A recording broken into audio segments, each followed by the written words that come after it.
ఇమాన్యుయల్ తన నామినేషన్లోకి రాకపోవడం అనేది తన మైనస్ అండి. గేమ్ ఎలా అనిపిస్తుంది ఇమాన్యుయల్ని? ఇమాన్యుయల్ కొంచెం నామినేషన్ దగ్గరకు వచ్చేసరికి లైక్ గేమ్ దగ్గరకు వచ్చేసి కొంచెం గెలవాలన్న తపంతో కొంచెం స్ట్రాటజీస్ అనేవి ప్లే చేసి కన్నింగ్ అనిపిస్తుంది అంతే. గెలవాలనేది ఎవరికైనా ఉంటుంది, కానీ కొంచెం ఎక్కువగా ఉంటాయి. మీ దృష్టిలో టాప్ 5 చెప్పండి. 1 to 5 order top 5.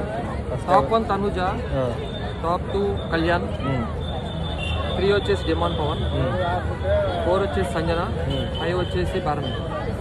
Next week elimination. Next week Suman. Bharani garu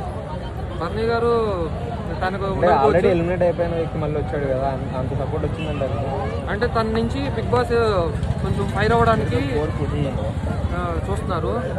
so అది అర్థం చేసుకొని తను కూడా సైలెంట్గా ఉండకుండా కొంచెం ఫైర్ అవ్వడానికి ట్రై చేస్తాడు. సెకండ్ టైం వచ్చినందుకు వర్త్ అయినా బాగా ఆడుతున్నాడా? బాగానే ఆడుతున్నాడు.